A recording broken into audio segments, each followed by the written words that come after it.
Jesus. Oh, how religious are you? Let's start there. You're not at all? That's fine. Lapsed Catholic. Lapsed Catholic? That's funny. I was cradle Catholic, lapsed Catholic. I started recording now, by the way. Oh, you're fine. I couldn't get down with their policy on how they thought people should live their lives. And I was like, no, we can't do that. Yeah. I mean, hold on. I've been religious, but I've never been like my parents have been more like they're kind of religious, but they're like children raised in the church, so they like like a baby on someone's hip going to church. Like we did. Well, we went to vacation Bible school until we had to actually bring a Bible, and then we stopped going. Yeah, and I think they would give you your own Bible. Yeah, exactly. Why not? They're like $1. You can buy one for $1 right now. Right. But anyway, what this show is, I don't know what it is. It's basically, like I said, I want to try to prescribe you some movies. Sure. But some of those are not like I've seen a fair sprinkling of a lot of those. Thoughts on them? Maybe I don't remember them much. Those are old movies. I know, but they're those not even like I haven't even watched most of those goodies. movies. I mean, they're good. I like Darkman. I like over Is there. that the first Fast and Furious? I like the Fast, but I actually like the second one more. Okay, I'm not gonna lie. I've watched all of them.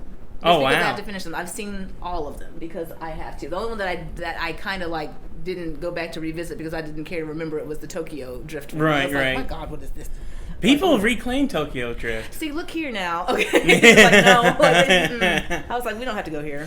But, I mean, I don't love the Fast and Furious movies. At a certain point, I ran out of, I hadn't seen all the movies on that wall. Truly, you have the covers, but you haven't seen them? Yeah, well, that is because I switched from, a DVD collection to a Blu-ray collection, so whatever DVDs I had that I didn't watch yet, I just never watched. For example, Warm Bodies I've watched maybe once. Right. That was towards the end of that career. What else? I'm trying to look. I'm trying to scan the screen. The paper thing. Okay. Did you watch Requiem for a Dream? Yes, I saw that in high school. Okay, that was the one. That was there's only some movies that it was just so much for you that you never need to see it again because some of the stuff lives rent free in your brain. You're just I'd you can't unsee some of those scenes. Mm-hmm. That's one of those. I don't ever need to see that movie again. If it ever came on TV, turn the channel. If someone's like, hey, we're gonna pop on a movie and it's this, I'd be like, I have to leave. Okay, I mean, no. Oh, but the best Marlon Wayans performance I probably know, the ever. most serious one that he's probably ever done, but still, I couldn't do. Oh, have you seen the new?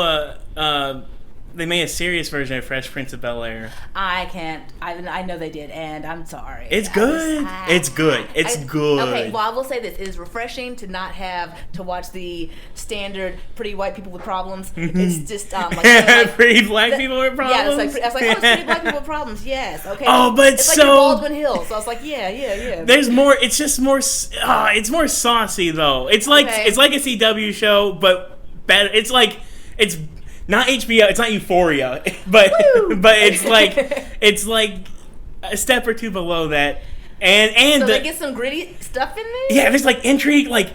Jeffrey is, you don't know what his past is all about. Is he at least British? Yeah. Still? Oh yeah, he's British. Okay. Everybody is chiseled. The one thing I didn't like. Wait, no, Uncle Phil is chiseled. That's the problem. That's the one person. Fit. You're trying to tell me Uncle Phil is fit? Yeah. He's fit, and he's not even that tall. Does he have hair? I think Jeffrey's taller than him. No, he's bald. He's still bald, but he's a fit, bald Uncle Phil. And not even the biggest guy. At least if he were tall, I literally was if he was at least taller, it'd be better. But, no, yeah, he's so just he's a short king, fit Uncle Phil. Yeah, that was the only thing I didn't like. Everybody else is cast perfectly. Carlton's cast perfectly. Is he wearing the sweaters? Yeah, on occasion. Because he's...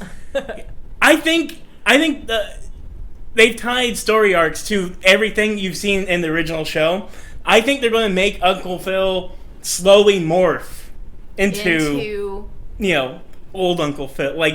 Maybe he will. I doubt they're going to let himself go. Are there any cameos from the original cast? A couple. Who showed up? I think. I don't quote me. I've only watched the first season. Okay, though. I think both Aunt Viv's. Both of them? I think both. I don't know. I think both. But definitely the person who played Lisa, she came back. Okay. But for a cameo, I think Lisa literally teaches young Lisa for a brief little bit. She's a teacher and It's like, oh, you're doing good, kid, or something like that. Now, who is Lisa? Lisa's like the littlest daughter, I think. I think her name was Lisa. Or Alicia? I don't know, Lisa, I think. No. Like the youngest one? Carlton. We had Hillary, Carlton. What's homegirl's name, Lisa? I think it was. Ashley. Was it Ashley? Oh my God, Ashley. Like, I was thinking Lisa Turtle from F and Saved by the Bell. Yeah. And God. I was like, no. They kind of look similar-ish, those two there. Because they got that good hair. No. They got like a similar sized, like, they do not. Face shape. Like, I'm looking them up. Lark Voorhees does not look anything like Tatiana Ali. You know both their names? Why would I not? Black people representation when I was growing up was not that big, so yes, I knew there's actresses' names. That is actually, okay. That's a great point because I've been watching, okay. So, like I mentioned, with the movies on the wall, lots of white people. Mm-hmm. I didn't watch a lot of black movies growing up. I mean, I watched Friday, which I loved Friday. Right. Me and my brother genuinely loved Friday. Like, this is amazing. Watch even the older ones. Have you seen Coming to America, the original? No. I know. I just watched. Have you seen Harlem Nights? No. Jeez. I haven't seen. I don't want to. So I just watched Boys in the Hood recently. Oh wow! How'd you feel? I loved it. Yeah. It was great. Yeah. I love Lawrence Fishburne, but that's the thing. So you look at Boys in the Hood and Friday, and probably a bunch more in that era. Everybody's jumping around in those same movies because the pool is so small. Yeah, yes, that was. So I'm talking about Harlem Nights and Coming to America are both Eddie Murphy movies. So there's that. So you'll see some of the crossover from there. Arsenio Hall, I don't know if he was in Harlem Nights. I don't think he was, though. Maybe. Oh, yes, he was. So, yeah, you'll see them together. Like, they did a little duo. Kind of like Chris Spade and dude that died. Like, oh, my gosh. Big blonde guy. Died from cocaine. SNL guy. Oh. Chris Farley. Oh, Farley. Like Spade and Farley, it was like Arsenio Hall and Eddie Murphy. That's another thing. Arsenio Hall. I haven't seen, like, this talk show. I don't know anything about it. Only about his old talk show. Yeah, Steven Seagal though. I know. He made. I think he made an appearance on there, and like he was a problem.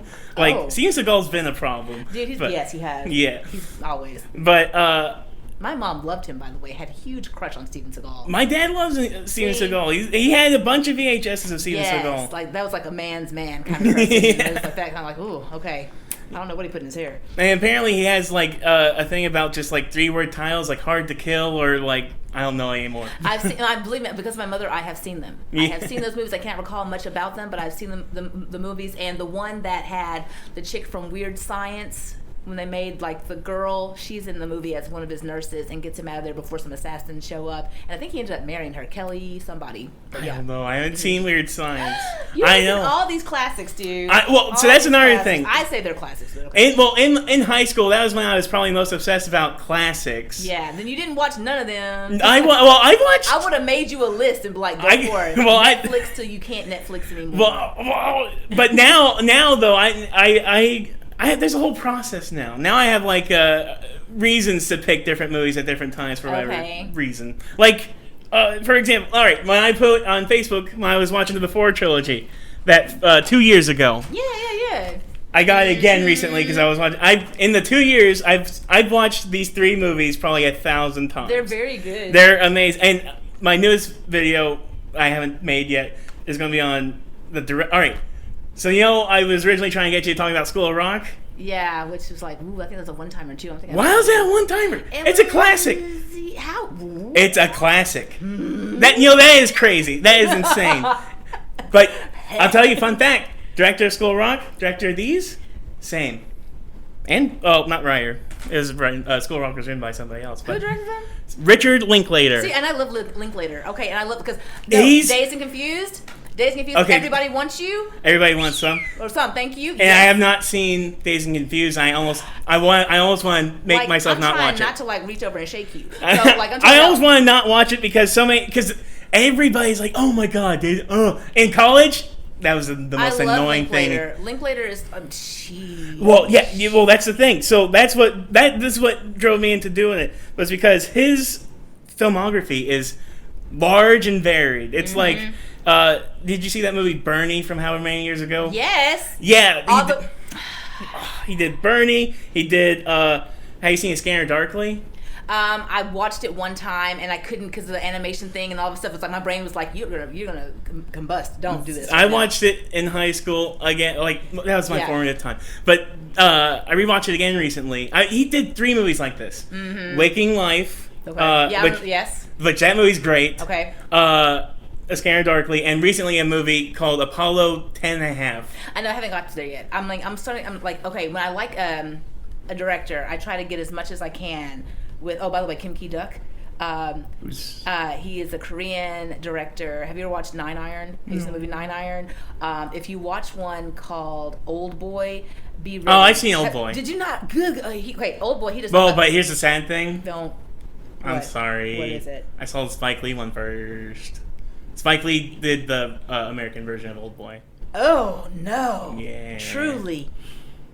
Yeah. Oh, no. So that's how I got. So that's how I got the twist. So. Oh. Okay. But I've seen Old Boy. Okay, but Kim Ki-duk, Nine Iron is a good one. There's like almost no dialogue. It's just straight characters doing their thing, like just going through. Like it's nice. The one that has the summer, winter, fall, spring, that one's funky too. But like I would say, get into his stuff too. His stuff is really good. But yeah, sorry, back to Linklater. But like, no, you're like that's what I'm saying. Like, but like, no, I haven't gone through all this stuff. But I like since I like the way he directs. I like that. Like Wes Anderson, I like to see all of his stuff too because I love the way he does stuff. What's your favorite Wes Anderson? Do you have a favorite? I have a favorite. I have one specifically. Okay, for me, it's probably gonna be Life Aquatic. That's not a bad one. I like the Life Aquatic. I like it a lot. That's literally probably my second. Fantastic Mr. Fox. Grand Budapest. Okay, yes. That movie grew on me so hard. Like at first, like really hard. Like yes. I show it to my roommate a couple years ago. He's like, "Look, it's a stupid, fancy looking stupid," and then he was like, "That was the best movie. We gotta watch it again." Have you, what was the train one with the 3 brothers? Oh, Darjeeling Limited. Yes, I like that one. I like that one too. Yeah, good. I very much like. I love that. I was like, how come your speaker never dies? How come your speaker always plays me want to play? Like I've never seen you charge this one time in this movie, and that mean, come on, like, dude, please. But that's true. That's true. It was a very good one. I like that one too. But Baz Luhrmann. Yeah, love it. Even though I know he had some stuff. I didn't watch Elvis though. I didn't watch Elvis either, but I love the way it looked because I love. I love me some. Have you seen Australia? Yes. Love Australia. Yes. Australia is underrated. It's so long. I'm like, it is crazy. Enjoy every minute. Oh, it's so long. They made it into a mini-series on Hulu. No. They put the deleted scenes back in, and they cut it into like I think 3 or 4 parts. It's on Hulu as a show, and it's called Faraway Downs. Is what it's called. Okay. Yeah. Okay then. Cool. Yeah. I don't know why I know all this junk. No, but that's great. But it's thinking. I love Baz Luhrmann. I love Moulin Rouge. I love what else did he do? He did. I like The Great Gatsby, even though it's kind of. I wish if it wasn't Leo and wasn't Tobey Maguire, it would be better. Yeah. They're both kind of weak sauce in that movie. But it's fine. What else did he do? He did more stuff. He did. But, did you ever see young Natalie Portman, not the professional? Was it called The Professional? I don't know. But it's young Natalie Portman with the French guy that he loves in all of his other movies. Oh, did you ever see the one where the guy was like he was a free diver and the dolphins talked to him? That one was really, really cool. I can't remember that one too. That one was a really, really cool one. Like it was unexpectedly great. Renee somebody. Oh, Zellweger? No, the freshman. French? Oh, I don't know. But he was in with Natalie Portman, and I think it was called. I want to say it was called The Professional, whatever. But that's a fantastic one. It has Gary Oldman at his craziest because he's on drugs, and it's so good. Gary Oldman, oh my gosh. Natalie Portman and Renee somebody. Because Renee somebody was also in the other movie with the dolphins and the free diver. So I'm just trying to remember that because he uses the same actors over and over sometimes too if he really likes them. Portman, Young. It's Natalie Portman and Renee somebody. Renee. Rene. Leon? Oh, yes, Leon the Professional. Yeah, Leon. I don't know. I just because the French one, I watched the French one, and then I saw the one that they did for like the U.S. and I mean it was just good. And I always get do you ever get upset when you find out that the one that you saw was not the original? And you just go, gosh dang it, I wasted it. Like that kind of stuff. Sometimes I'm like, I got it. Okay. But I mean, people get mad when you say that though. Like, I like, I don't know, the American Old Boy. No, I don't like it more, but I mean, it wasn't terrible either. But I'm just telling you, it skews the vision of That's the first true, too. one. That's you're true. Just like, dang. And so you look at the other one, you can't, like, unsee the first one that you saw. So, of course, you're, like, comparing it the whole time. And if you really like the one that you saw, then you're just like, that's it. Because, like, the Eyes Wide Shut, I saw the original one before I saw the Tom Cruise one. And so for me, I was like, that's different. Like, oh, wow. Yeah. Like, I was really, really lucky to see that way. And I was just like, oh, that is different. Hold on a second. Is Eyes Wide Shut? That's not. Is that Kubrick? I do not know. Yes, it is. Stanley Kubrick. Yeah. Jeez. I haven't watched all his movies either yet. Yeah. Either. Neither. But I haven't seen The Godfather. Yeah. Okay, I made it a personal point because I was like, people always quote them, like, that's kind of stuff. And I was just like, I gotta know. Like, when I go to the mattresses and all that kind of stuff, I was like, I gotta know. So I sat down and I watched all of them. I think except for that last one. I don't know if I watched... A lot of people skip it. Yeah, but 1, 2, 3 went straight down. I went straight down the rabbit hole on it. There we go. I watched all of them, and I'm telling you right now, number 2 was the best. Everybody that's what everybody says. They were right. It's true, but I hadn't seen any Francis Ford Coppola movie ever. Well, no. I've seen 2, and that's why I love to mention. Dracula? Nope. No, with the Gary Oldman Dracula? Nope. I saw The Outsiders, obviously, because it's a school staple. Yes, you have to. And Jack. You know what Jack is? Is that with Robin Williams? Yeah. He's like the reverse aging kid? Yeah. That was a Coppola? Yeah, I know. That's what's crazy. I was going through his filmography. I'm like, I've seen only 2. Outsiders and Jack. And people say that's his worst movie, which it is. Bruh. But I cried when I watched it as a kid. I was like, oh my. Well, it's not that he ages back. He ages fast. So yeah. So in like high school, he's like an old man, and he's like, I'm dying. But he's graduating, man. Right. But it's also they light farts on fire in pots in a treehouse. Yeah. And they the Bill Cosby cameos. And the kids. I think one of them like has like a Playboy or something, and I don't know who's showing. Like either the kids are showing it to him, or that's right. So it's that. You know what? Actually, I'm never gonna rewatch that movie ever again. I'm not worried about it. There are other Robins out there that do better. Oh, there's so many.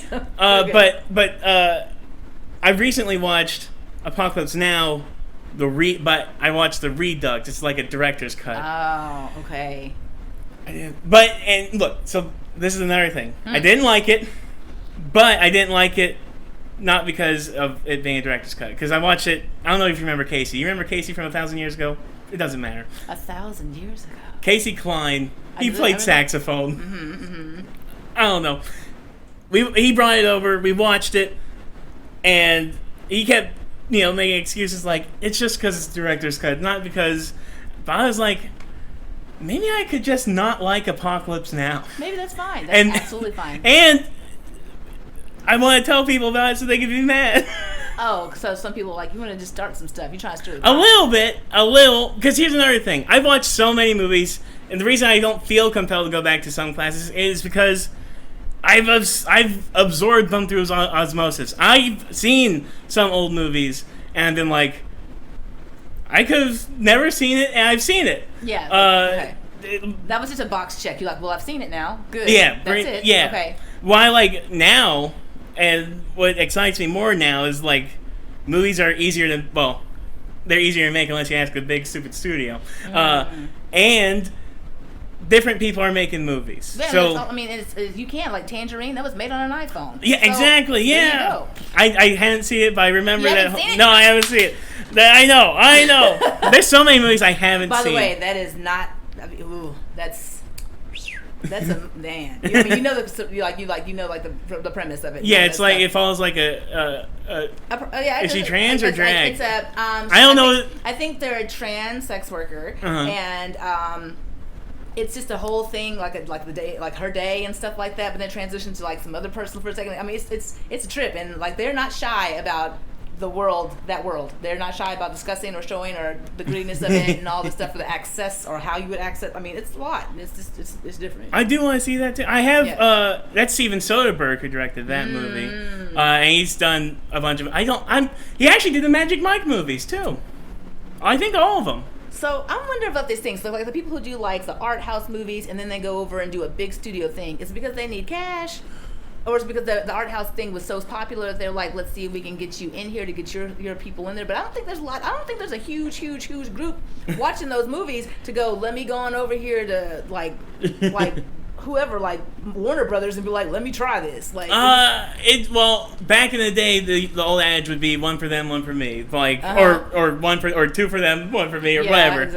If they could secure their financial, comfort, then they could do whatever. I mean, because Kevin Smith, he's doing well despite. I mean, he had I saw Clerks. The first time I ever saw Clerks, I was in 7th grade.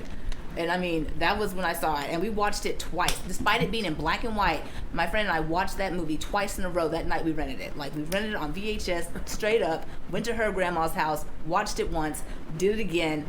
I mean, it was like, boom, it was that good.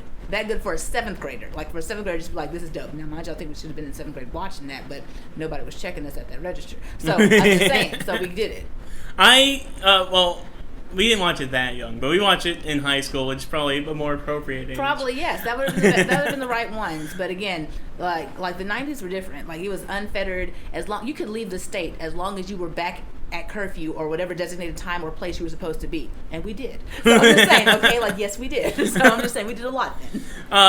Have you seen Evil Dead? Oh, wait. You don't like anything scary. That's right. I keep forgetting. I understand Evil Dead. I understand it. I know what happened. Yeah. And it's like by osmosis because it's such a classic, or it's such just a time, just the thing people just know. So you know exactly what happened in it. And also, we've seen glimpses of it from other movies. Like in Weird Science, they're watching Evil Dead or whatever. I mean, not really, but they're watching stuff like that, or like Night of the Living Dead, kind of stuff like that kind of stuff. So I've seen it, and I saw didn't they do a reboot of it? Was there there's two. There's one in 2013, one came out a couple of years ago. Okay, the 2013, I saw the trailer for it, and I said, that's all I need to see. When that zombie dude came out of the water, I went, absolutely not. I will not be watching this, and that was it, man. I watched that trailer in the pit of the high school back in the day. And I had to do a bunch of hoops because of the stupid security systems on the and I was like, I got to see the part where she splits her tongue in half.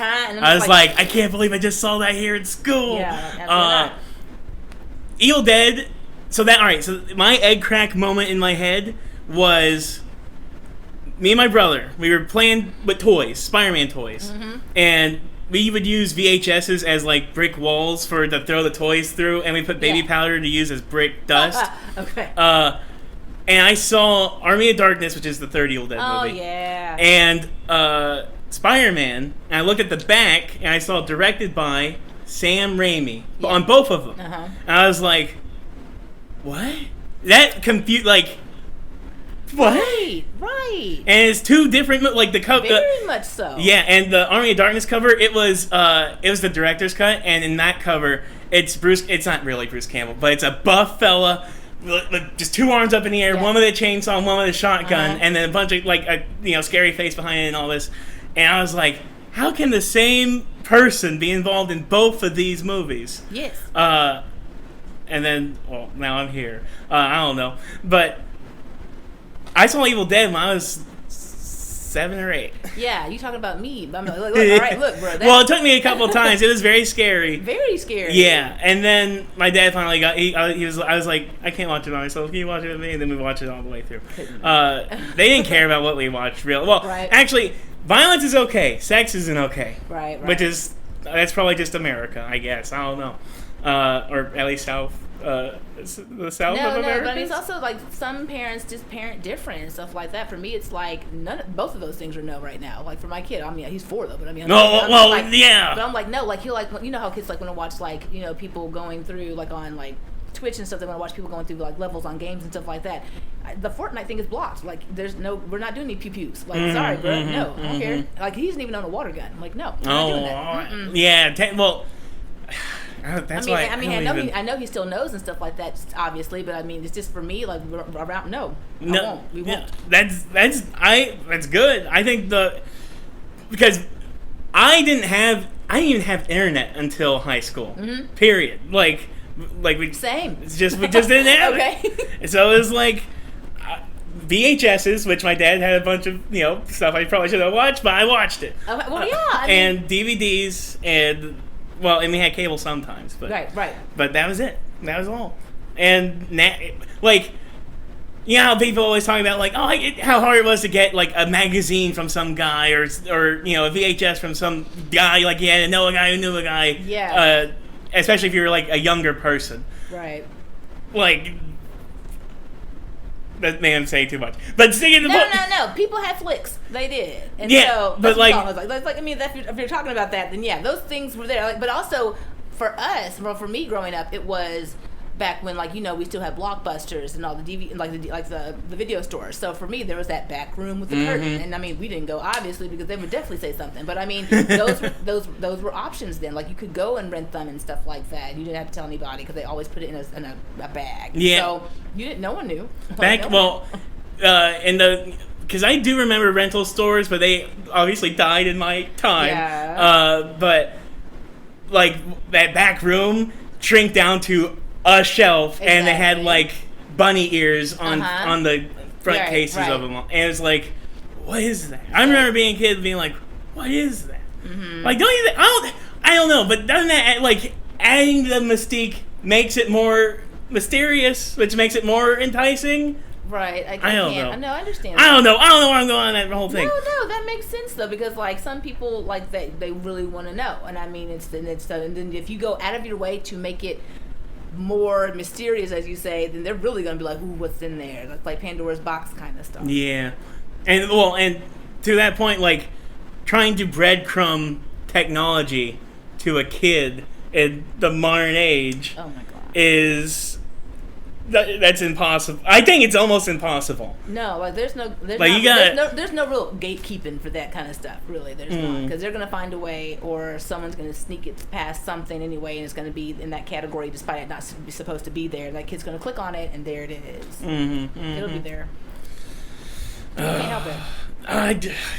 And you know, people are having less kids now these days, which is a whole thing. And despite the government's best efforts, and. Are you speaking on China? Okay.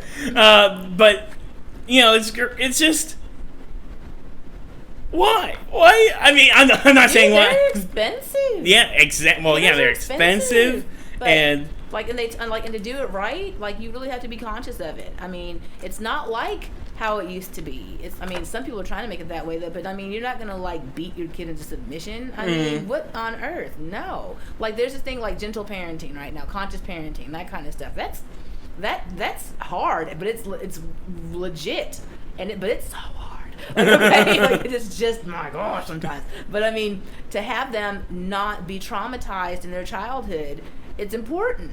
It really is, to not have to be an adult. I mean, yeah, you're not going to make it all the way out unscathed, obviously, but like not to have that much therapy or that much intense therapy, that kind of stuff. You want that for your kid. You don't want them to have to go through the struggle of what you had to go through. It's different. Like, be it actual, like, I mean, any kind of like neglect or abuse and stuff like that. No, you don't want that for your kid. Sheesh. It's just hard. It's hard. Especially, I hate to bring it to this dark of a discussion, but you're a teacher. Yeah, I've seen some stuff. But even worse is like, I mean, I don't want to, but you know, like the guns and stuff. It's okay. I know. And believe me, it has changed the way we think about. Well, no, like, I mean, like the way, like, can't speak like from the child side of it really, because I can't, but from the adult side of it, being in that classroom and stuff like that, for me, I always look at where are all the exits now. Like, that's the first thing I do. Where are the exits? And if I can't, how do I barricade this door? That's the first thing I think about whenever I'm in a new place, anywhere. Like, it's like literally, like, it's like, where's the exit routes every single time now? And also we're trained for that now. Like, we are trained to do that. We have a training like every so often that we have that. Like, someone will come in, there'll be like even like fake pew pews. I mean, it's a thing. So yeah. Oh my gosh. And it's just like, you just haul it, man. Like, you figure out where you're supposed to go and how you get in there. That's basically it. They like towards the end of my high school career, did you have the red the one? Yeah, that was probably like the first time that ever was a thing. And I remember at that time it was not like at that time it was like almost weekly that like in the news it'd be like shooting, And it's probably actually still the same, but you just don't hear about it as much. Like, when you're sensitized to just... Yeah. Oh, my God. Oh, I'm not going to go too far. All right. But... I'm trying to find a way off that topic, because there's too many things to say. See the Guardians of the Galaxy movies? How many were there? 3. Oh my God! I think I saw all 3. The third one's the best one. This is a steelbook. But I don't. Okay, hold on. I know I saw number 1. I know I saw number 2. Let me, without getting into anything, was there a very elaborate funeral in number 3 or number 2? Was that number 2 or number 3? That's 2. Okay, so then I don't know if I've seen number 3 then. Oh my goodness! But the short with Kevin Bacon, I saw that, and that was super cute. The holiday short. Oh, that was yes. Really, yeah, that was cute. That was much needed during that year for that holiday season for me. Yeah, that was really good. And all the I Am Groots, I've seen those because my kid wanted to see them. I watched all those, like, you can watch them all in like 30 minutes. Yeah, and they were really cute. I like those. Yeah. I don't know if I've seen number 3. It's the saddest, and it's probably too traumatizing for a 4-year-old. Then I have not seen it. When did it come out? Last year. Yeah, I have not seen that yet then. Okay, no. It's amazing. Okay. But 4-year-old, too young. Do not. I'll just watch on Disney by myself then. Yes, because it's like... I was traumatized a little bit. Ding dang. But it's PG-13 though. It's PG-13. Okay. No, it's great. There's so many. There's so many things. Okay. I started this. I did it myself. My favorite movies of all time. Okay. Are Guardians of the Galaxy. So that's them. All right then. Well, that's the third one. Well, yeah. Right. But yeah. And I have no qualms about saying that. I'll say it forever. Although I think it makes people think I'm very shallow in my which. No, you like what you like. What? You also like other things too? I mean, just because I like a lot of other things, but also this whole podcast you said, have you seen this? And I said no, and so I have to now prove myself extra. But when I first saw Guardians 1 in theater, never mind. I'm not going to talk about it. I've seen 1. You can talk about 1. No. But when I first saw the first one, I walked out and I was like. I'm forever altered. Yeah. I walked down. I said, Jacob, I think that was my favorite movie of all time. What? And I had seen movies.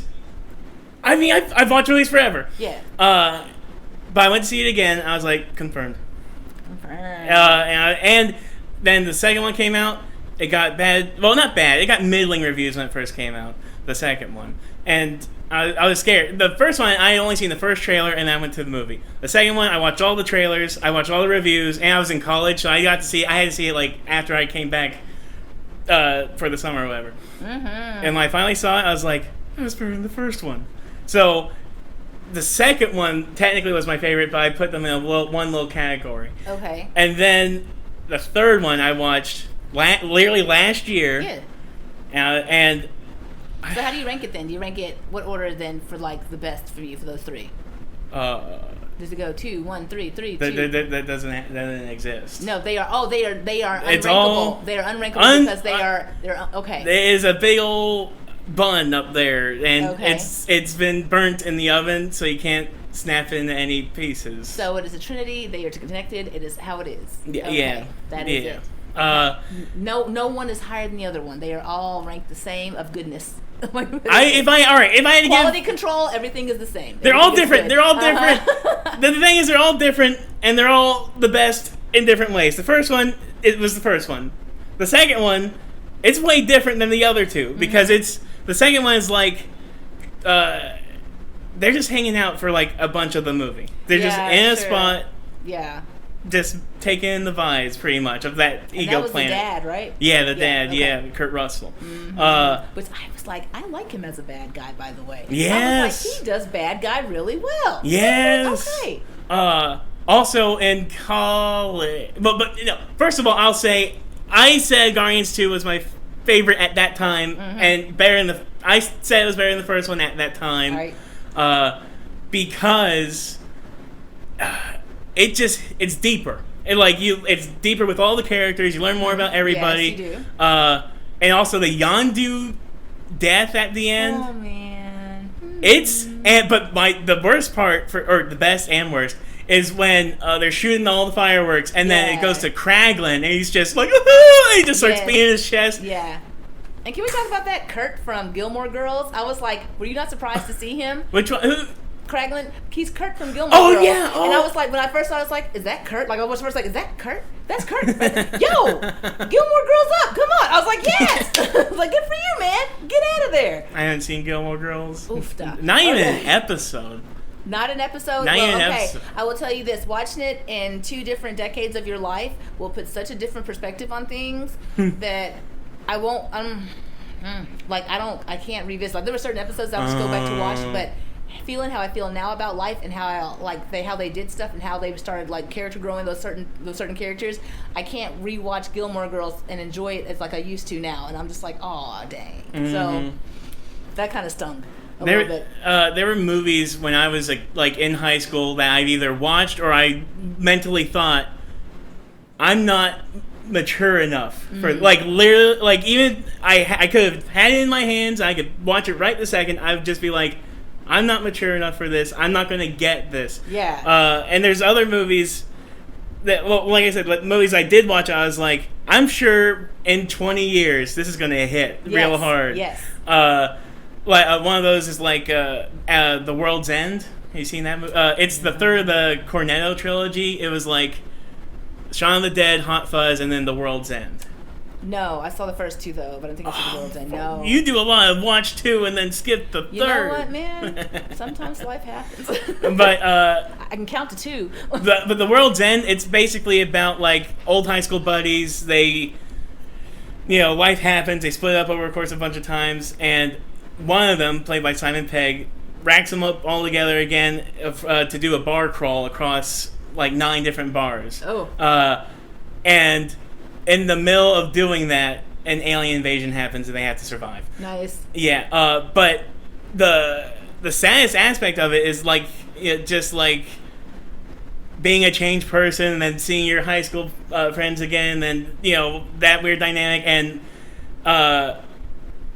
the Simon Pegg's character notices how much all his other friends change and he hasn't changed at all. And then he's like, I've done no growth. Yeah. Oh no.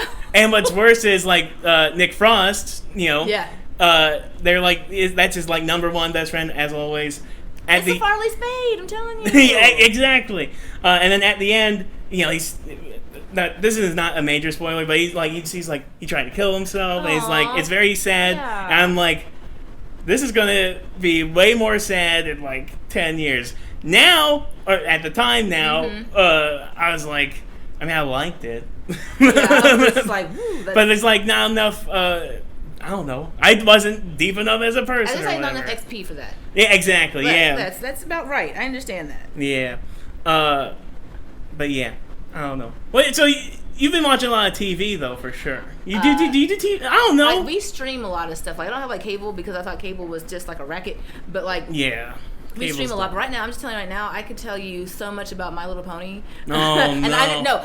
But, wait. The Bronies? No, they're not wrong. That's right. I remember that. Justin, they're not wrong. I was like thinking the whole thing. I was like, when he started getting into My Little Pony, and I was like, yeah, let's go down this rabbit hole. Now I'm like asking him, do you want to finish that one? We only have 3 more seasons on number 8. We only got 3 more episodes. Is there like a story? Is there a story? Dude, it's a whole thing. It's amazing. Like, I was like, oh, they did this. Okay. Like, okay, so I'm telling you now, like, it literally like ties back to old episodes. I mean, it's like, it's for real. Like, it is engaging. Friendship is Magic. Telling you right now, the Bronies are not wrong. They are not wrong. The new ones, I'm kind of like, ugh, because they made that My Little Pony movie, and then they did the show with it, though, because they ended the movie in such a dumb way that the Earth Ponies didn't get what they were supposed to get until they started showing it, so they had to make a whole thing to make that happen, because I was like, Unicorns, Pegasus all got their stuff, and nobody else, like, Earth Pony's just gonna be nothing? They get nothing? For real? And then they led into it at the very, very end that there might be something going on with the Earth Ponies, but then they don't tell you anything, because they're like, there's no second movie. Oh, okay. But go watch the seasons that we just put out on Netflix. Oh, there it is. So there you have your answer in the show. But I'm telling you, though, the Friendship is Magic one, there's like 9 seasons, 12 seasons, I don't know. We haven't finished yet, but I'm just telling you right now, they're all on YouTube because Netflix only gets you so far, and I'm telling you right now, the Bronies are not wrong. It is a good show. That's funny. It really is. It really, really is. And the character development, they're actually they do their own thing. They have like episodes where they have their own arcs, and I'm like, look at you go. You go ahead, girl. You go, unicorn. I'm telling you now, like, it's good. I believe you. Woo. Anything about anime, I only know about what everybody watches. Dude, Hunter x Hunter is where it's at. Let me tell you. Okay? Oh, my roommate loves Hunter x Hunter. I started watching One Piece, and I'm regretting it because it takes so long. The animated? The anime one, yeah. You want me to tell you something? No, do not. I mean, this one, I need to know nothing about it. No, not a spoiler, but the live action's amazing. See, and that's fine, and I love that they can put 1,000 years of that into one movie, which is great. But they didn't. No, they want 12 seasons of the live action. Of the live action. That's what they want. No, I don't know if they're going to get it. I mean, they just came out with a new season of the animated one too, which makes me think that I'm never going to finish it. But I'll tell you what. How long? It took me 2.5 years to finish Inuyasha, but I finished it. Okay, and I didn't even start the new stuff yet, which I know they have new stuff out now. But it took me that long to finish Inuyasha, but it was great. Oh my goodness. I regret nothing. But it was just like, okay, but I'm serious. Like, so I will do it. I will watch it. I will finish. Man, I've only seen the live action. Okay. And my clickbait title, I did a review on it, but my clickbait title was live action better than the anime ? Exclamation point. Which I didn't actually mean. You do like stirring the pot. Well, because it gets clicks. It gets clicks. I mean, but I didn't say that wasn't a discussion. But you went out of your way. I mean, I did. But you would never be. You would never. If you were going to watch the animated one, you would never watch the live action one because you will not finish in this lifetime. Exactly. You will be in a rehab somewhere, like as an old man watching that. Still, be like, why do you keep watching this show? Because one day I'll finish. Exactly. Yeah. And actors die. So I understand kind of why you did it. I can understand why you did it. Sure. But the live action, I think anime. Some of the people who like the anime actually like the live action One Piece. It's the only thing that some of them have said. But also there are diehards that are like, F it all, forget it. No. This stinking live action One Piece, it got me jazzed. Didn't get me jazzed enough to watch the cartoon, but it got me jazzed. There was a shot at the end, and it's probably out of the anime. Oh, never mind. Wait, you seen all of East Blue? Does it get to the East Blue? Yeah, because he's in it now. He's already in the Okay. He's already in the East Blue. So this shouldn't be a spoiler because they couldn't do that much. But it's basically they all are. Just say one thing to make sure I'm where you at. Hold on. They're literally just about to. They're like, all right, off to. Wait, I don't know if they're leaving the East Blue or if they're going into the East Blue. Is it a thing with a whale? Is there something about a whale? There's no whale. I've seen no whale. There was no whale at all? No whale. I know who Buggy is. Is his name Buggy? Yeah, Buggy, yeah. And there's no little bear. The reindeer. He's a reindeer, man. Oh, whatever. Back up. I only know of that picture. There's no reindeer. Yeah, that guy hasn't shown up yet. So, okay, then, yeah. So this is before that. So, yeah. Okay. So, at the end of season 1, they're all sort of throughout the show. Monkey D. Luffy's always like, "Do your dreams, have your, all this stuff." He's really endearing. Yes, and the guy that got to play him is that. He's just a smile as a person. Mm-hmm. But throughout the show, when you're first introduced to all the characters, like Nami and Usopp and Chef Man. You see a glimpse of them when they were a kid. At the last episode, they're like, let's all make a big old pirate promise on this barrel. And they put their boot up on the barrel.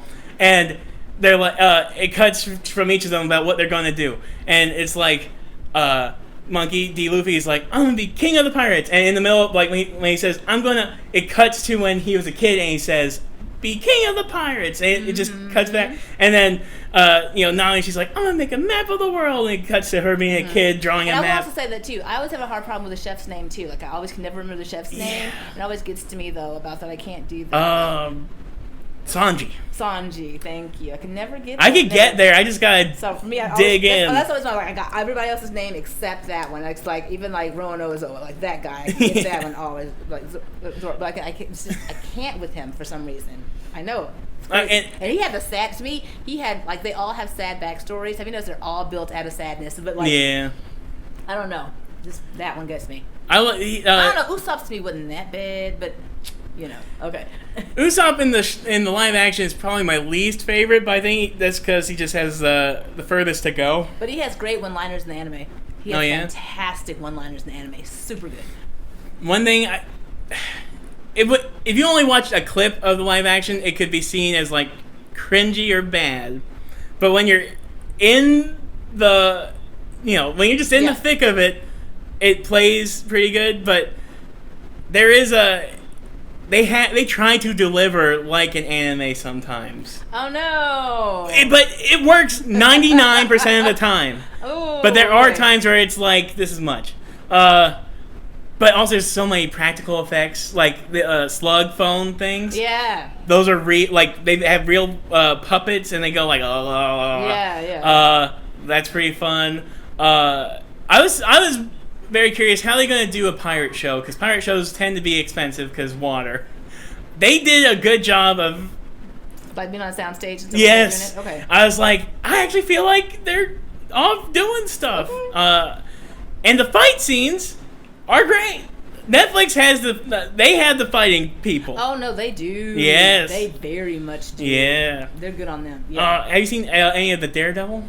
I loved all of the Daredevil. Oh my goodness, I loved all of it. Season 3 is literally like Ascension, like with Bullseye and. How did you feel about them not finishing Luke Cage? I was upset. Back to a little bit of an earlier discussion. When me and my brother watched Luke Cage for the first time, because Luke Cage came out before Black Panther. Mm-hmm.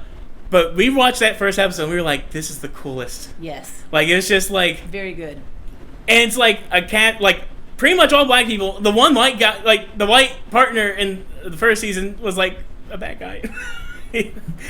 But I remember watching because they used to have Comic-Con panels on YouTube. Yeah. And I remember they had like all the cast and all the writers show up for Luke Cage, and it was just all black people sitting on the stage. I was like, yay! Wow. It's just insane. And then, Black Panther came out, and then that really blew up that idea a lot more. And now we get more bigger budgeted black movies, which is amazing. But yeah. Season 2 of Luke Cage was good, but goodish. Like, that goes for a lot. Daredevil's the only one that probably, I don't even say, like, Season 2 is a little meandery-ish at times. Like, the Elektra stuff. And the hand. The hand I could give a flip about. I don't care about the hand. Yeah, that was... But, just don't talk about Iron Fist. We don't have to. We don't have to. We shouldn't. Sorry, I brought it up. I swear to goodness. That was like, I watched the first season. All I said was, who cast him? Did he have a fantastic interview or a fantastic audition? And then after that, it was just like, oh no, we did, oh no. Did you watch first season of Iron Fist? I watched all of Iron Fist just because I told you, on some stuff, I have to watch. Like, if it's bad, I will finish mostly all of it just to make sure that there was no redemption, that someone would be like, oh, but you should have waited. Okay, so, all right. Like, I didn't. In the first season of Iron Fist, he fights like a drunken master type guy. Yes. Mm-hmm. That guy auditioned for Iron Fist, but they were like, "Oh, but in the comics he's white," and so they just didn't get that guy. And I mean, even his partner, Colleen Wing, make her Iron Fist, which they did in the last episode or whatever. I only watched the first season. And in college, and me and my brother were roommates for one semester. Mm-hmm. And for this, he was watching Iron Fist season 2. I was like, I'm not watching that. And I walked in, and I don't know if you remember how the end of season 2 is. At the last scene, it's like, oh, didn't he make it? But they was all jacked up. Like they were. I remember the mountain. Like them climbed the mountain to go find the spot. I don't know. Okay. I literally don't know. Like, I walked in, and like Ward, the guy with the black hair who like had drug problems the whole time or whatever, but he's probably the best character in the whole thing. Mm-hmm. He's sitting there. He's doing like some cool like espionage thing in a bar, and then Iron Fist comes in, and he has, because the whole show he has only one glowing fist. Now he has 2 glowing fists and guns, and he shoots, and the bullets have little glows on them. And I was like, what? And Jacob was like, don't believe this. This happened just now in the last 2 minutes of the show. The rest of the show is not like this. Because I was like, did I miss out? He's like, no, you didn't. I promise you didn't. that was probably the biggest... Instant level up, all of a sudden you're like, where did this come from? Yes, I was like, whoa! I was like, what's this show? And then at the end they show Colleen Wing with the... And I'm like, okay.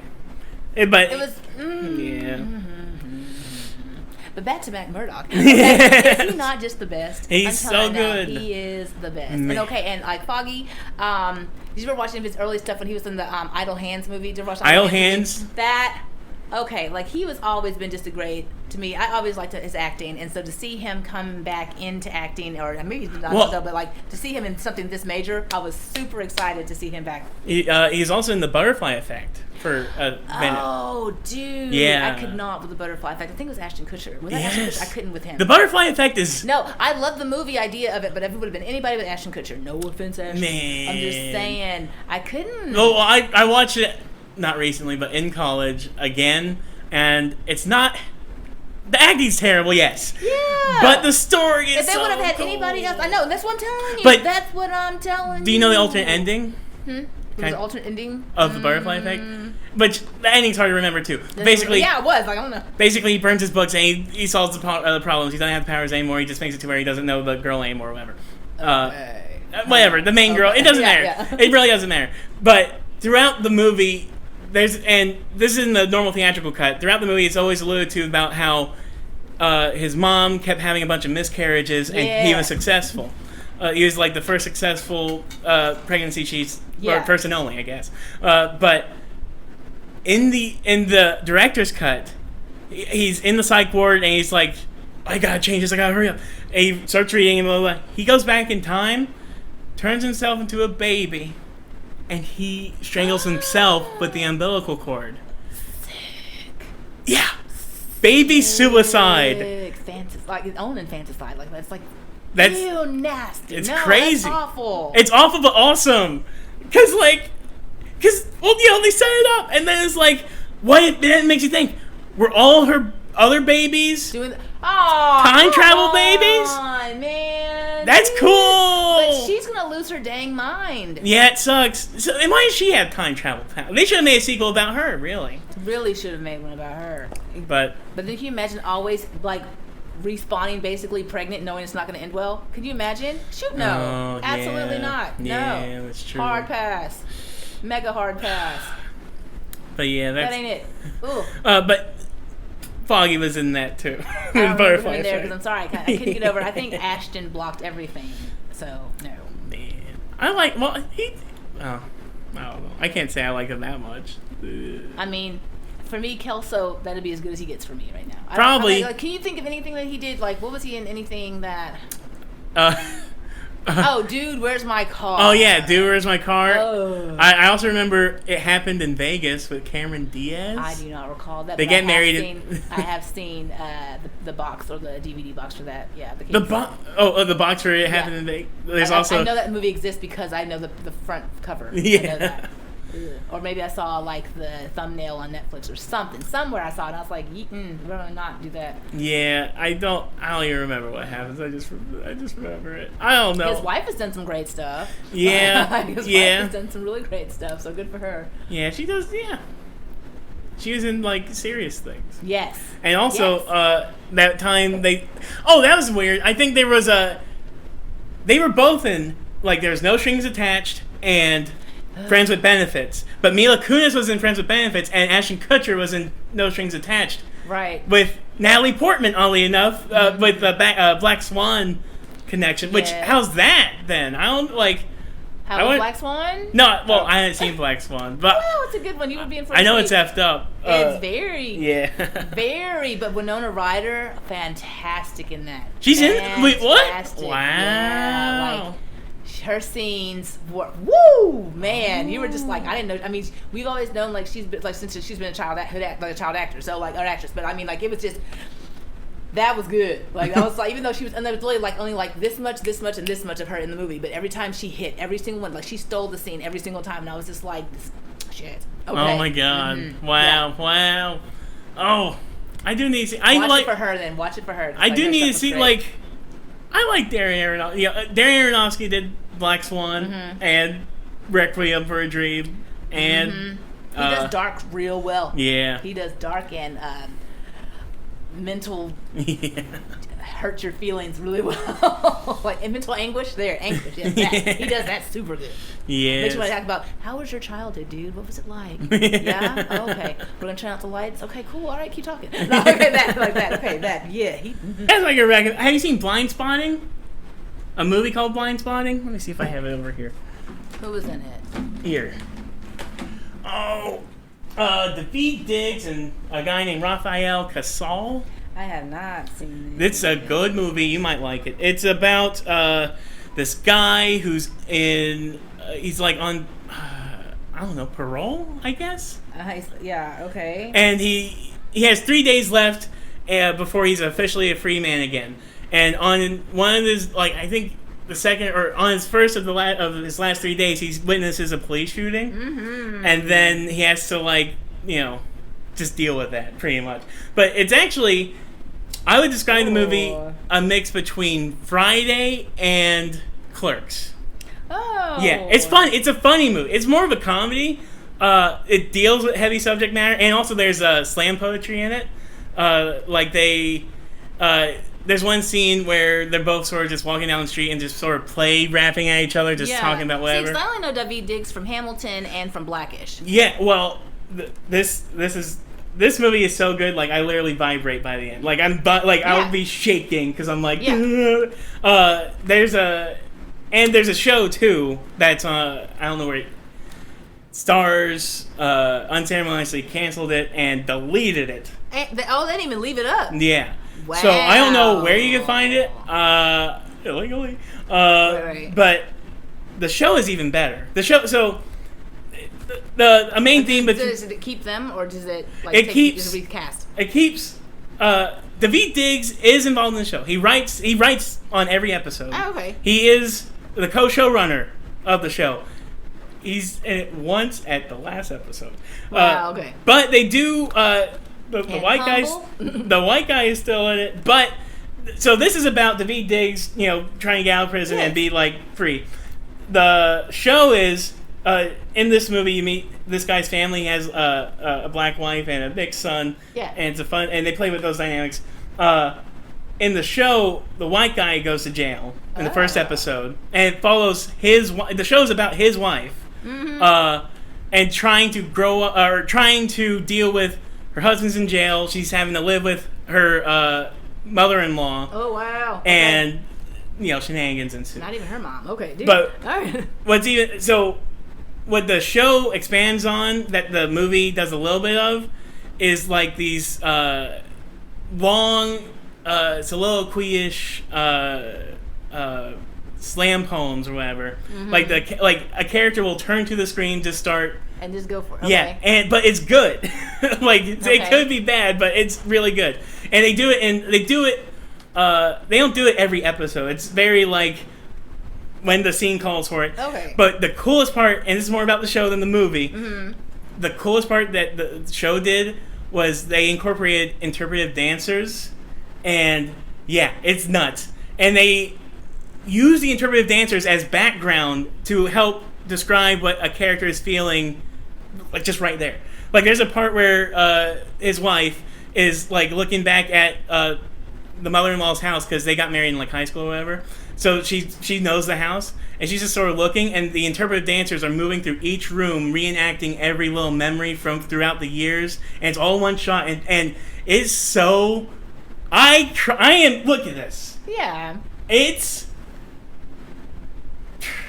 the coolest thing, and it's there, and that's not the only time they use these. They use them throughout the entire show, but the way they film the interpretive dancers and use them to tell stories about the characters is insanity. But in a non-comical kind of way. It's not funny. It's not funny. No. Because you've seen Kimmy Schmidt's Ultimate Playlist. Yeah. That's like kind of like that, but with song instead of though. But that's like situational too, but not like that. But also, have you seen She's Gotta Have It? No. It's on Netflix. I recommend it. I do need not the original one, which I know, but I mean it's good too. But the show? But the show She's Gotta Have It on Netflix. Anthony Ramos. Yes, I know. I went. Ooh. Yeah, and he makes cameos in I think both of these. Okay, yeah. I say if he's with Diggs, then yeah, because they're friends. Yeah. You know. But yeah, I want to just jump into more Spike Lee in general. Mm-hmm. I've watched Do the Right Thing for the first time last year. Oh, yeah, that was pretty Crackhead. Crazy. What's up with the one that has? Hold on, if I can't say it. Was that Lawrence? No, did it have Samuel L. Jackson in it? Was it Crackhead? Or was that the other one? Oh wait, no, I know what you're talking about. That's the other one. But that's a different one. Yes, it's different. And Do the Right Thing, Sam Jackson is a radio DJ. Oh, okay. And it's like a super hot summer, and John Turturro's in it. Yes, but he's not. Okay, he used the same people over again. So it's like if you say that Samuel L. Jackson, John Turturro, and you're like, which one is he in? Which you have to say the title at that point. You're pizza. Okay. There's a pizza shop. Is there a pizza shop? Is there a racist father? But that's when they have I think they have a bodega. Everybody's racist and Do the Right Thing. But like there's like. That's okay, because like there's a racist dad, son likes a black girl, and it was real out there. But I think that was, yeah, it's the same characters. It's the same characters.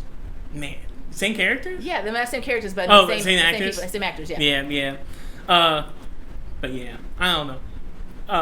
But off topic. Have you watched Craig of the Creek? No. Please do. What is that? It is the black version of Steven Universe, but without the magic. I haven't even seen Steven Universe, but what is that again? Steven Universe is fantastic in itself, but Craig of the Creek is the same people, but it's literally a black kid and his family, and him and his friend group, and it's kind of like, have you ever seen The Warriors?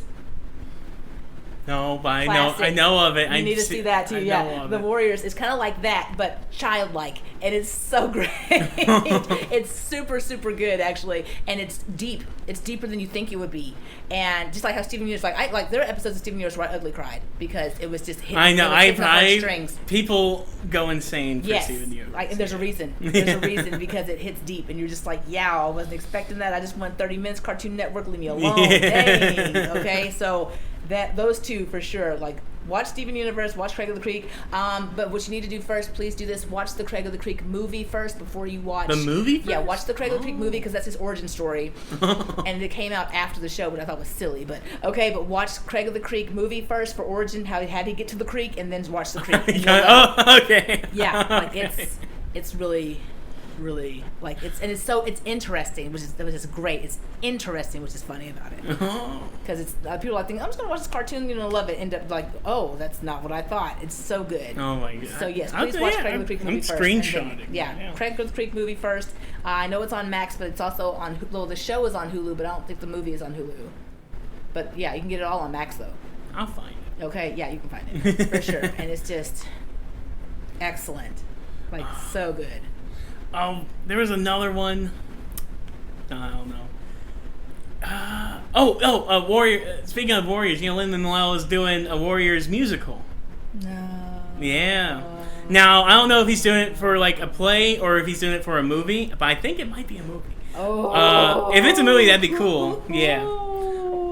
The original is so good. Oh, are you scared? Yes. And I always get scared. People go like, "Oh, you know that movie that you loved? Yeah. Well, we're gonna do something." Huh? So now I'm like nervous about it because it's so great. I let my kid pick an Amazon mystery box from one of the bin stores around in town, right? And we brought it home, and it was obviously full of whatever it was full of. But one of the things that was so great is that it had a Furies baseball jersey in it, and that's one of the gangs from the. Warriors? The movie, and so from the Warriors, and it was just so great. I mean, my kid, he's like, "Why are you jumping up and down, screaming and hugging this shirt?" Because I was like, "Because it's the Furies, it's the Furies." He was like, "All right, I don't know what that." Okay, but I mean, it was just so dope because anything you expect out of an Amazon thing, to have something that you love show up out of it, you're just like, that was so exciting. Gosh. I only know about like the bottles thing, the clacking. Warriors. Yeah, everybody does that. Can I play? Yeah, but like it's a good. And I have a Warrior shirt too. Like I'm telling dude, I'm telling you, I got stupid. When I finally got like some like paycheck money, like legit paycheck money that was like expendable cash, I got nuts. I bought a Warrior shirt. I bought the Dune shirts. I bought Dune magnets. Like I bought so much stuff that I wanted for me that just like, cause I never got to have it. I was like, I'm buying this for me. Like this is what I want. And so like all my pop culture stuff, I got it. Three Amigos. I mean, I was like, yes, all of that. By the way, have you seen the Three Amigos? Probably once when I was like a kid. I know. Okay. Like. Oh no, you did not have enough XP to appreciate that. You will now though. But like. You talking about Steve Martin? Yeah. Steve Martin, Chevy Chase, and Martin Short. Yeah, the short one. So the short one. That's so ironic. Okay, but but Chevy Chase is tall. I never knew Homeboy is a tall man. Apparently, he's also he has a terrible personality. He's a terrible person. Yeah, he's a terrible person. I was like, that's so sad because he's so funny, and I'm just like, why can't you be nice too? Why can't you be funny and nice? Why do you have to be awful? Have you watched Community? No. What? No. Why? I don't know. I'd only watch it for Glover. That was Glover's, right? Yes, and he's the best for the first season. Well, the show gets actually. The show's good, but actually hits its stride in the second season. Okay. The first season, you're literally watching it try to not just try to figure itself out, but actively put on different hats of different kinds of shows, being like, does this one work? Oh, they're trying to find what kind of show they are. They're trying to find their footing. Literally, and they're trying different things, and then and then they sort of play on that because then eventually every episode becomes like an event, different kind of episode. Like every episode becomes a new thing. Like there's a Star Warsy, the theme is a Star Warsy type episode or whatever, or there's like a Western episode or whatever, a Die Hard type episode. Like it becomes just a pop culture machine of episodes. Yeah. But Donald Glover is the funniest part of the show. Like he does crazy physical acting. He's like the way Donald Glover. I'm a crazy Donald Glover fan. Also. Well, no, he's just so. I don't know what he is. He's just like a unicorn. I don't know. He is whatever. Like for me, I feel like it's just whatever I want to do, I'm going to do it. He does it, and I'm like, good, because somebody needs to. But okay, like, good, okay. I love he was in an old comedy troupe called Derek Comedy, and you can find their videos on YouTube, but they're literally like 144p, like grainy, like the grain's this big. But there's one called Jerry.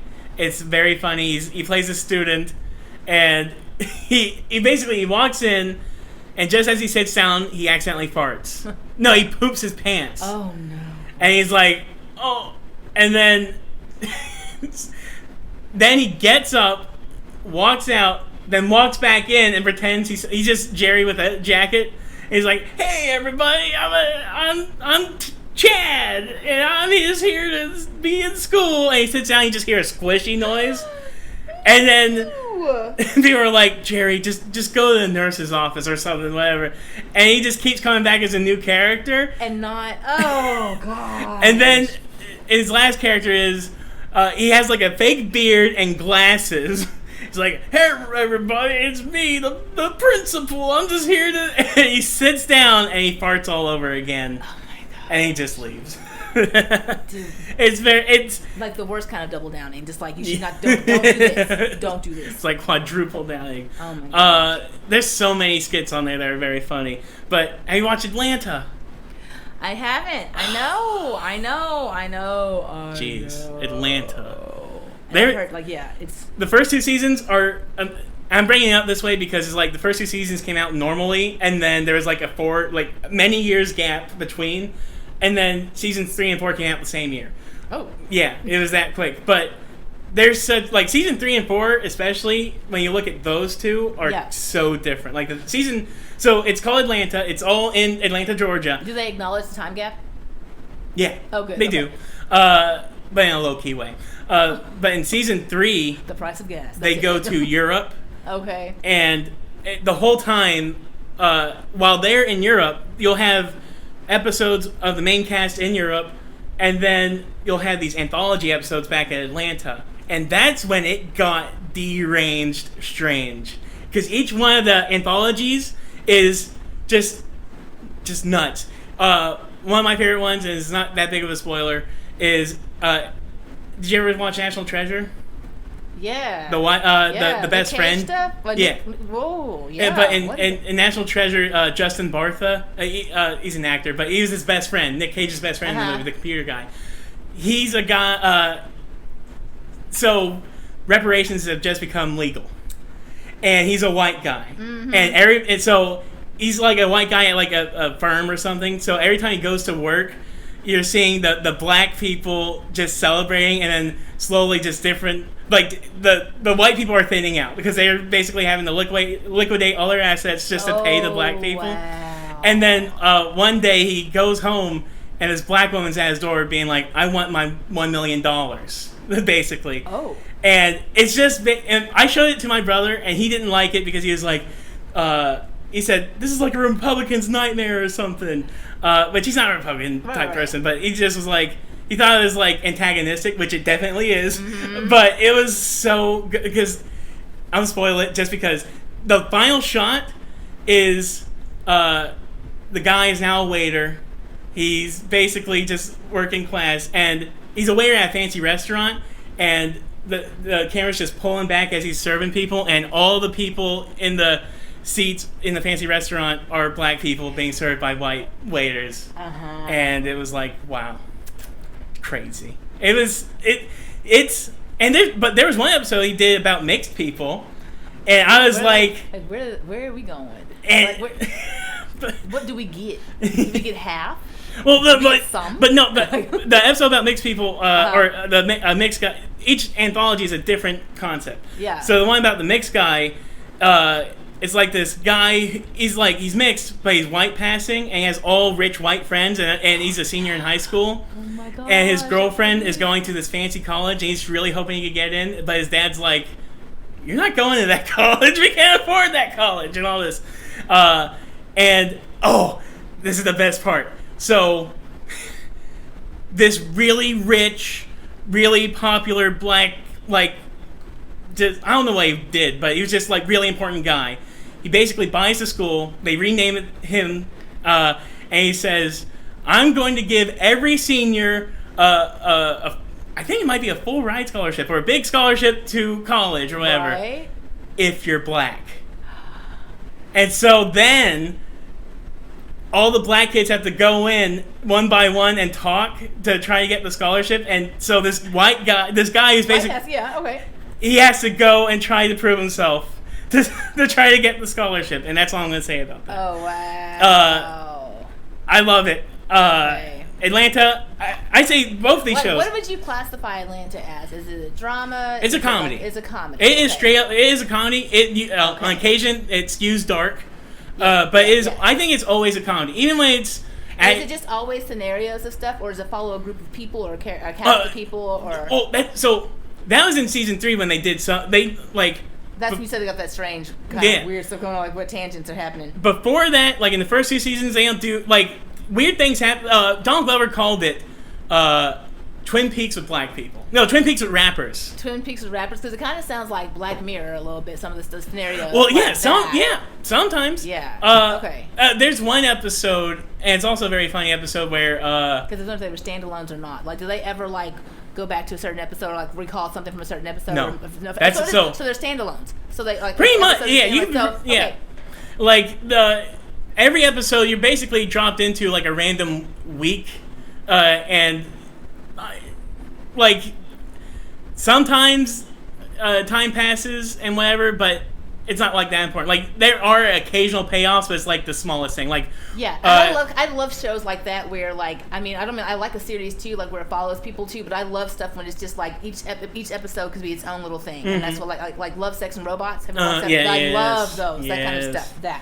Yeah, you could definitely watch it one every once in a while if you wanted to. And not be confused or be who was that again? No, okay, great. None of that. That's what I like. And it's so strange, and it's it's just perfect. And what's crazy is Donald Glover showruns that show, and the writers are some of the actors he incorporated as Zazie Beetz. It writes on the show, or at least has a heavy hand on what her character does and says and whatever the show. Okay. So it's it's really good. And but yeah, season 3 does those anthology episodes, and then season 4 goes back to normal, just back to and it just gives you time with the original cast back in Atlanta, just doing their thing. But it still gets weird. And the finale episode isn't even a definitive finale. If they wanted to just start up again, they could. So yeah, it's really good. Okay. Yeah, so Atlanta and Blind Spotting those are 2 big things. The one really based off the conversation. I just think you'd like those 2 things. Yeah. Okay. Yeah. Thank you. Yeah. I'll check them out. Good. I will do it. Yeah. Okay. I'll probably start with Atlanta though. Atlanta's better. I won't even say it's better. Actually, I think literally, Blind Spotting the show is the. Was it? I almost want to say. it got canceled so unceremoniously. I wanted to say it was the best. Like, in the middle of it, I used to be like, I'm gonna wait till it ends, because then if it ends great, it might be my favorite show. Yeah. But now it just always feels like on the cusp of being my favorite show, but it never will be. Because but it does end satisfyingly. Okay. Like, they open up more doors, but they close the doors that you need closed. Oh, okay then. So they do put a bow on some of the stuff. Yes. Okay. Because I don't like that open. I mean, ugh. Yeah. That's the worst, is when you're watching a show that you're invested in and then it gets canceled, and so you never get to have that back. Like, so, all right, this is what I'm saying. Like, they wrap up pretty much most of the main stories, but effing the one you want to see is when the V Diggs literally pulls up and then walks into the house. Credits. And you're like, oh, it's like The Sopranos. Yeah, and you're like, dang it, the V Diggs is coming. What is he? What? And he comes in way different. Like, he's a biker now, and he has like a full grill and everything. But it's meant for you to be like, what has he been doing this whole time while everything's been going on? It's good. I Blind Spotting, I will praise forever, because nobody's gonna watch it, and especially now that it's hard to find. Yes. It's never gonna be seen. But definitely watch Atlanta. Also, okay. Watch them both, right. But Blind Spotting is gonna be harder to find. But yeah. Okay. Yeah. Okay. Yeah. Mm-hmm. I don't know. Do you want to plug? I mean, I don't know what you got to plug, but you can plug stuff. Like, I don't know what I'm doing right now. Like, I'm finishing up Mr. Smith. I don't call Mr. and Mrs. Smith. I'm finishing that up on Prime. That with Donald Glover. Yeah, and he show ran that too. Yeah, that's surprisingly very good. I mean, because I was thinking like, oh, is that like a reboot or what? I couldn't really figure out what they were trying to do, and I thought that, but now it explains so much of the movie. Like, it explains so much now, and I was like, oh, that's what that was. That's what it was. So it's answering questions now. So, or yeah, it is. That's what it's doing. You want to be disappointed? I don't. No, I don't. Well, I gotta disappoint you. God, so there is a season. I'm a guest. Season 2 of Mr. and Mrs. Smith is coming. Oh, good. But they're not Donald. And not the that lady either. That's fine. Do you know why? Because they already answered that question. Oh, really? Yeah. Why? Go ahead. Have you watched the show? No. Oh, that's fine. It's fine. It's just actually, fine. I've expected that. That'd be great, even. Oh, so it's in like an. That's not a hurt at all. Okay. Well, I'm telling you, it's like the. I remember when the movie did not do. Well, the show is doing the movie justice now. I'll tell you that. It's showing them what it was supposed to be if someone would have cared to not make it more like a comedy. If they would have made a more serious movie instead of what they made, which was not bad. And like, I didn't like not mind that movie, but like, the show is helpful in a lot of ways to answer why some of the stuff in the movie happened the way it did. And so this is answering all those questions now. And I'm like, oh, that's actually really smart. So no, the fact that the season 2 is coming up and it's not those two, that's not the two people that watch the show. You'll love it. That's interesting. Like, I'm not done yet either, but definitely it's great. So the fact that season 2 is coming and I'll see different people. I should see different people. There's a reason why. Okay. So there you go. I remember because I didn't watch the show. I just remember seeing the articles about it and people being like, "Is that bad?" But if you're saying it makes some sense, or it could lend itself to it. It's all right, man. I'm telling you right now, it's all right. I wish I could remember some of the movies. Now, this sounds crazy that is a 4-year-old picking them, but he picks them. Like, my kiddo has the superpower of picking movies that are actually good, like movies that you would not consider watching. You'd be like, why would we want to watch this? Oh, because you need to be entertained too. So yeah, let's just watch it. And then you end up sitting there on the couch with them like, that's good. That's really good. I mean, so like, yeah, so he has that. I don't, but that's okay. I'll still eat what I made. Okay. But no, like, it's just, I would just say that right now, just what I've said to watch so far, yes, watch those. Watch those things. Those are the good things right now. What did I just watch that I was surprised that it was like, oh no, I started watching Sandman like he told me to. I started watching Sandman. Oh, wow. Yeah. Yes. I'm not done yet. He just got his stuff back, I'll say that. Okay. And so I'm about to watch the next one on that one. And Sandman's great too, because, I mean, basically after that, when he gets his stuff back, it becomes more like a Case for Week type show. Oh, cool. Okay. So, like... Yeah, because I was wondering, where's it going to go? I said, goals have been met. Why are we... And then I said, I thought it was done, even though I thought it was done, and it said it was starting to load the next episode. And I was like, oh, we're not done? What? And so I had to just stop it right there. But I was like, okay, I have to be somewhere. But it was surprising. Sometimes the arcs will be like 2 episodes instead of 1 episode. But it's pretty consumable. And there's one that...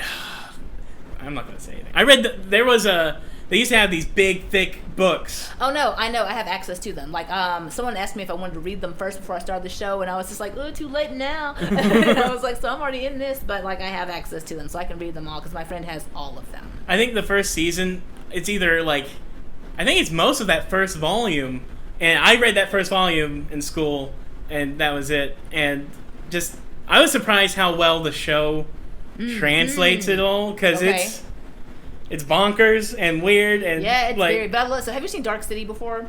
I've heard of it. It is okay. I'll tell you right now. Some of the cinematography of it all does not translate well now because I watched it like when's the last time I watched it? I watched it probably about like 6 years ago, but I watched it when it was like out, and it's just a very neat story. I don't even know who directed it, but like it's just a very neat story and a neat idea of how things are, and it's like still one of my favorite movies. Like I'll still put it up there, but like the cinematography doesn't really, because I don't think anybody cared to. Like, I don't know. I think they know somebody wants this, but they didn't know who, so they didn't really put a lot of thought in it. But it's really it's good. Like so, I would like that's a good one too. Like old school movie, Dark City, good. Like it's good.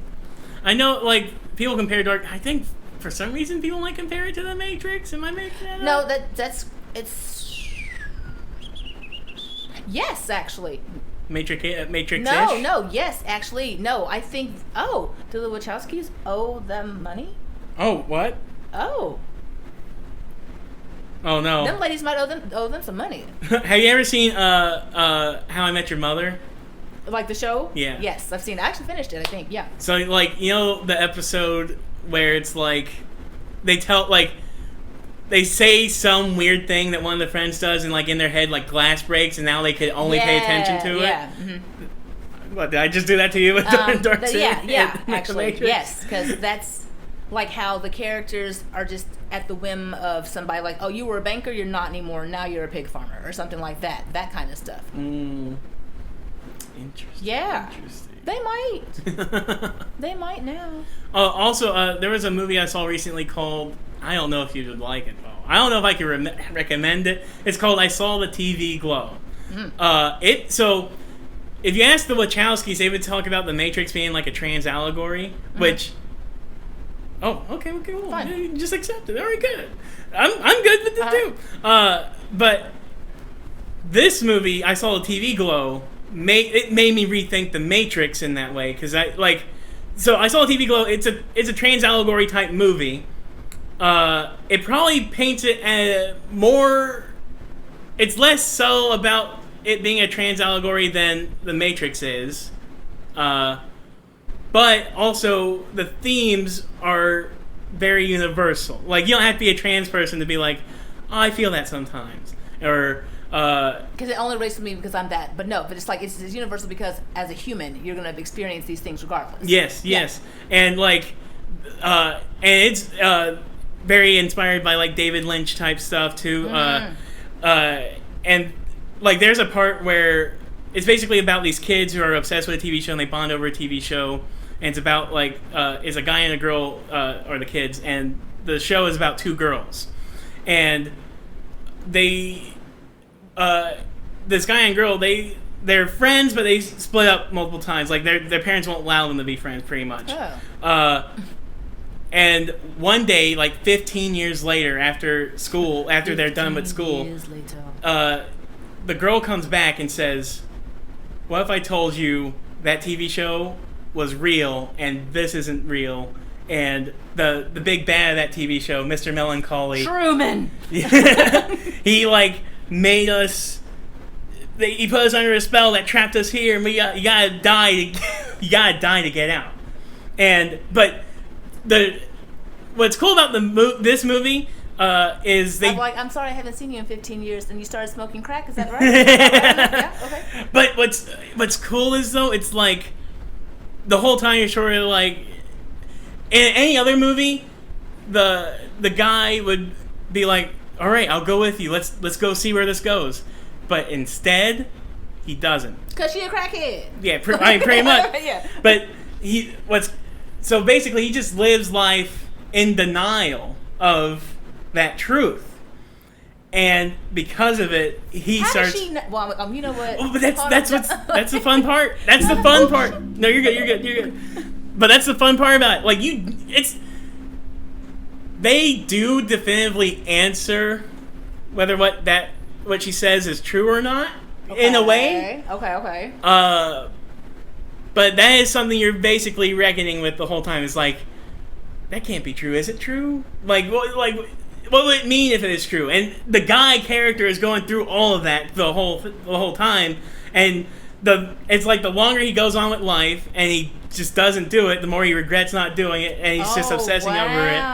And then it gets to a point where he's like in his like 50s or 60s, laying on his couch, and he goes to that TV show they used to watch, and he rewatches it, but it's not the way he remembered it. It's different. It's and not as cool, and it's lame, and it's just not the same. And he's like, "What's going on?" And I'm not going to say anything else. I don't want to say anything. Yeah, okay. I saw the TV Glow. That's what that movie's called. Okay, I saw the TV Glow. I think it might be on Amazon, but I'm not 100% sure. But it's a good show, or it's a movie.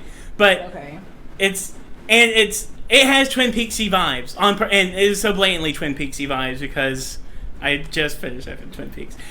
So when you gotta leave, I gotta shut up. But like when I started Twin Peaks, I watched the first 2 seasons and then the 3rd season, and then I regretted everything because I was like, I need to watch like all of David Lynch's movies to understand some of this stuff. Like kinda, I went back and watched Eraserhead, which is David Lynch's first movie. Yeah. And there's a scene where he goes into an elevator, and never mind. Just something Twin Peaksy that is like I don't know if you know like the red curtains and the zigzag floors thing. No, because I'm telling you, like some like the Lynch stuff for me, I feel like it might be like who directed that movie Brazil? Oh, I don't know. Oh, but I know what you're talking about. That movie's not good. But yeah, but I was just like, what is that kind of stuff? But some of the Lynch stuff, like I don't know, maybe almost all Lynch stuff, it might be too cerebral for me. It is. And so that's why maybe I ate too much candy as a kid, so I don't have the capacity to like grasp that. It's a test in patience. It is. It is, and I'm a very patient person, but just sometimes I'm like, what? I'm not saying it's worth doing. I did a review on the first 2 seasons of Twin Peaks. I literally feel like I have to go back, watch all of his movies, and then rewatch season 3 of Twin Peaks before I can review season 3 of Twin Peaks. Like season 3 of Twin Peaks is literally like half of it. The new stuff. Yeah, that's 2017-ish. Yeah.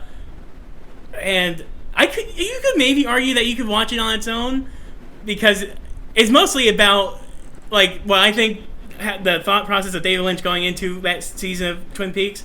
It's mostly about a guy who really doesn't want to go back and redo something he already did.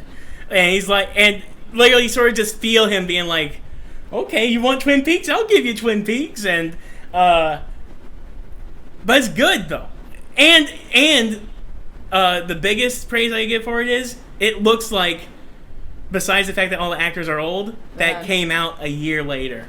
Like, it looks like it came out like 1992. Mm-hmm, yeah. Like, it has that grain. Yeah. The visual effects are literally... And I don't know if it's because it was cheaper or if that's literally just all David Lynch knows how to do, because he's retired for a bunch of years, too. Mm-hmm. So, like, maybe he just only knows how to do it, like, the janky old way. Which is fine, because it looks... It works. Yeah, and it looks insane.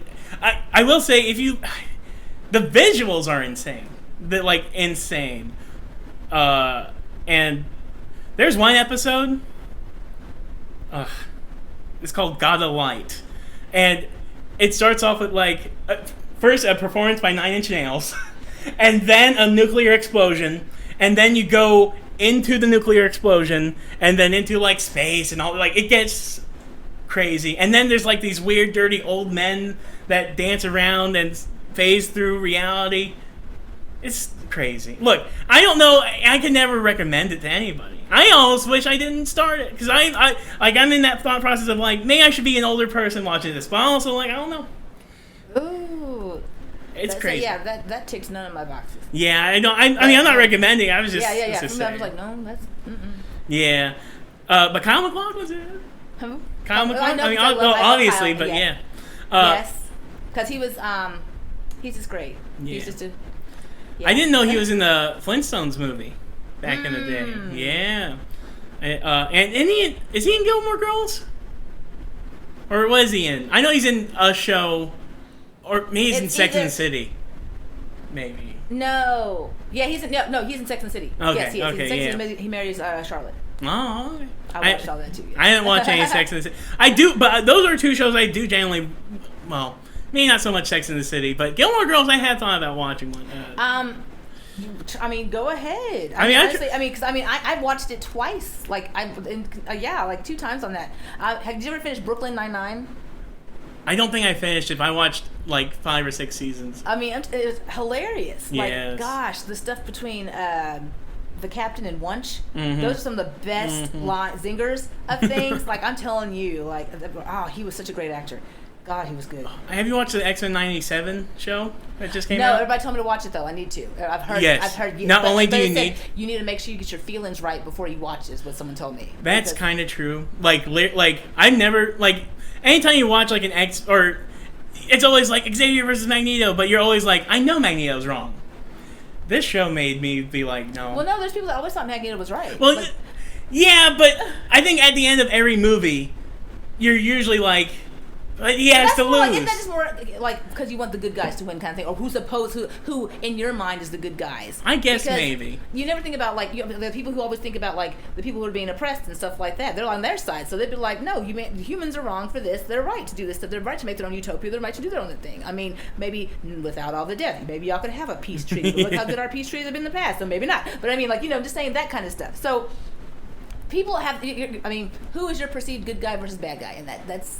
Well, I just more mean like. But I haven't seen it yet, so honestly, I don't know how that comes out. Well, I'm just talking about like the movies mostly when it comes to like. Yeah, I understand that. Yeah. Like, I feel like. But it's always gonna be someone rooting for the underdog. Well, yeah, true.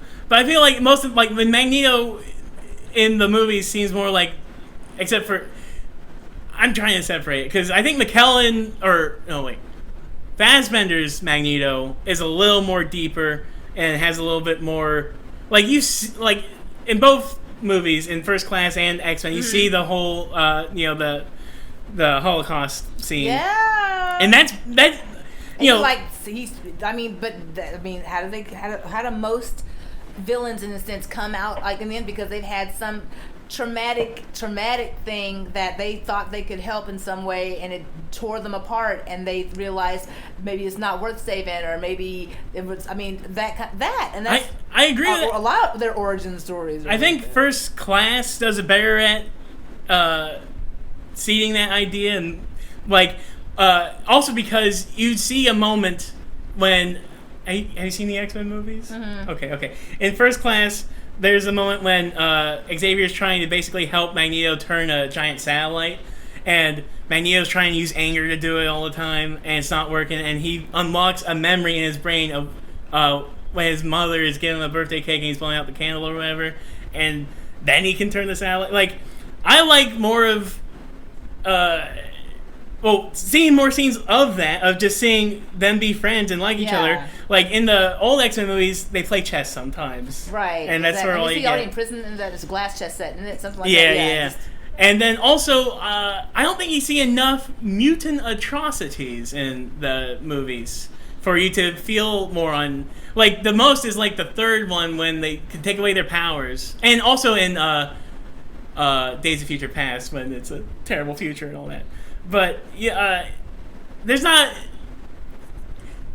All I'm gonna say is the show has you cannot deny some it's they're just get rid humans of. have it coming. Yes. Humans you did this to yourself. Yes. You poked the bear too many times. Yes. Here you go. And there's so many good, interesting new ideas in the X-Men 97, and every episode has probably 3 banger lines. That you're just I want to write it down. I didn't write any of them down, but you want to write them down. Yeah. But they say things in that show that I not just the lines, but just I didn't know you could say that. I not even cursing, just ideas. Mm-hmm. And you're you can say that?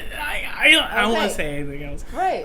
But yeah. Oh, and also there's only one movie in the X-Men movies where Xavier is seen at fault, and it's not any that anybody has seen. It's X-Men Dark Phoenix. In that one, he basically has the X-Men go to space to help the humans, and the X-Men they feel a certain way about it. They're like, so why are we doing government missions and all this stuff? And it's the first time in the movies, at least, that you really get to see people like question Charles and be like, "Are you sure this is the right way to do things?" And we don't get much of that at all in the movie, and that's the only movie, and that's arguably one of the worst ones. They make it fallible, and it's just like, oh, yeah, you chose poorly this time. And the X-Men 97, and probably the X-Men cartoon back in the day, but this especially is like, you can see why people are on Magneto's side, because it's just despicable. It's despicable. Okay. That's all I gotta say. Like, I do think you gotta brace yourself, but also, kids could still watch it. I think kids could still watch it. Okay. Probably. Okay, alright. I think, like, there's no blood. It's like, But just because there's no blood doesn't mean, like, it's not even that violent. Well, what is the rating on that? Like, it's definitely, it might be a PG-14. Okay, yeah. Or TV-14, whatever. Yeah. But it's more the ideas that I would maybe be like, I don't know if I want my kid thinking about this right now. Like some deep thoughts that you'd have to answer some questions for that you're not ready to address either? Okay. Yeah, exactly. Like, might be like if someone were to ask, why are they doing that to the mutants? You might be like, oh, I don't know if I want to get into... And also, I think there's something called racism. yeah, pretty much. All right. Yeah, and there are children's books for these things, like anti-racism and stuff like that. You can get into that. You can start talking about that stuff. Well, in that sense, I would almost say it might be a good thing. You can phase it in. But I mean, you want to start that younger, so they can already recognize some of that. I would say, hopefully. But if you didn't talk about it and you jump into that, something like that, be prepared. Then. Yeah, How about that? Yeah. But all right. Yeah, man. Okay. It was nice talking. This is a good talk. Good chat. Yeah. I'm gonna stop it now.